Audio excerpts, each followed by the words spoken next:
Kalunos-lunos ang sinapit ng mag-live-in partner na negosyante sa Sampaloc, Maynila. Patay na ng matagpuan ang dalawa na may packaging tape sa mukha at nakagapos pa. Narito ang unang ronda ni Mav Gonzalez.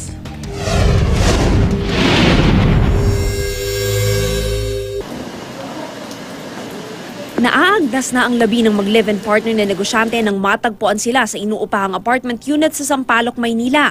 Paniwala ng mga pulis, Martes pa posibleng patay sina Jenibeth Bayeng at Donald Victorino. Pero alas 5 ng hapon kahapon lang nadiskubre ang mga bangkay nila. May delivery business ang mga biktima at nagkataong lahat ng kasambahay nila umakyat ng Baguio para umangkat ng gulay nang maganap ang pamamaslang. Ngunit nag-alala raw ang mga tauhan nila dahil hindi makontak ang mga amo. Kaya pinag-usapan nila ang isang kaibigan ng biktima na puntahan ang apartment. Kumakatok po ako kasi may ilaw po sa loob. Tinatawagan ko siya, tagal na po, hindi po sila sumasagot. Binuksan ko po yung pintuan kasi may sarili po akong susi doon. Yung kwarto ng mga pangbabae, may nakita po kung naigang isang babae. Nakagapos po yung kamay. Bigla na po tumakbo palabas, humingi po ng tulong. Parehong nakadapa ang mga biktima, may packaging tape sa muka at itinali ang mga kamay at paa ng electrical cord. Walang ibang tama ang mga biktima maliban sa gilit sa leeg. Base sa investigasyon, posibleng 3 hanggang 4 na tao ang gumawa ng krimen. At saka may mga witnesses doon sa lugar na nakakita na nung mga madaling araw nung 1:00 hanggang 1:30 ng madaling araw ng Martes, may nag-aaway doon sa taas.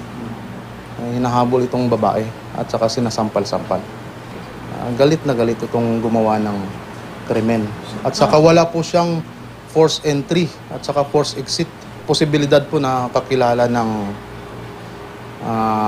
mga biktima yung gumawa ng krimen. Isa sa mga tinitingnang anggulo ng mga pulis, ang crime of passion. Dati kasing may kanya-kanyang asawa sina Jenny at Donald. Si Donald, pumano ang misis noong Enero lamang habang hiwalay si Jenny sa asawa.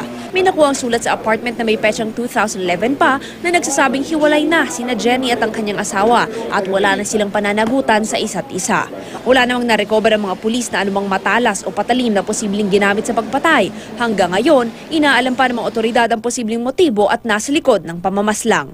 Para sa unang balita, Mav Gonzalez reporting.